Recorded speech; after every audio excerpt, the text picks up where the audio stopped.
ನನಗಂತೂ ವಿಶ್ವಾಸ ಇದೆ. ಒಂದು ಕಡೆ ರಾಜ್ಯ ಸರ್ಕಾರದ ಈ ಕಾರ್ಯವೈಖರಿ, ಒಂದು ವಿರೋಧ ಪಕ್ಷವಾಗಿ ನಮ್ದು ಕೂಡ ಬಹಳ ದೊಡ್ಡ ಜವಾಬ್ದಾರಿ ಇದೆ. ಆಡಳಿತ ಪಕ್ಷಕ್ಕೆ, ಪ್ರಜಾಪ್ರಭುತ್ವದಲ್ಲಿ ಆಡಳಿತ ಪಕ್ಷಕ್ಕೆ ಎಷ್ಟು ಜವಾಬ್ದಾರಿ ಇದೆಯೋ ಅದಕ್ಕಿಂತ ಹೆಚ್ಚಿನ ಜವಾಬ್ದಾರಿ ವಿರೋಧ ಪಕ್ಷಕ್ಕೆ ಇರ್ತಕ್ಕಂಥದ್ದು.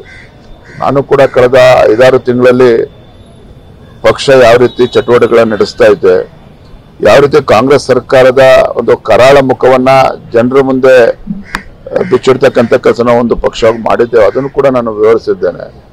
ಅವರು ಕೂಡ ಸಂತೋಷ ವ್ಯಕ್ತಪಡಿಸಿದ್ದಾರೆ. ಮತ್ತೆ ಎಲ್ಲ ಒಟ್ಟಾಗಿ ಹೋಗಿ ಅನ್ನೋ ಸಂದೇಶ ಕೂಡ ನೀಡಿದ್ದಾರೆ.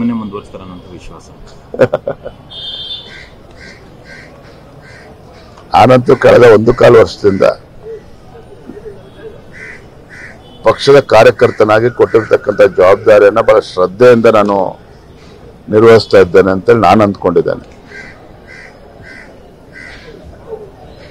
ಪ್ರತಿ ಸಂದರ್ಭದಲ್ಲೂ ಕೂಡ ನಾನು ಏನು ಮಾಹಿತಿಗಳನ್ನ ಕೇಂದ್ರ ಕೊಡಬೇಕು, ರಾಷ್ಟ್ರೀಯ ನಾಯಕರು ಕೊಡಬೇಕು, ಅದೊಂದು ಕೊಡ್ಕೊಂಡು ಬಂದಿದ್ದೇನೆ.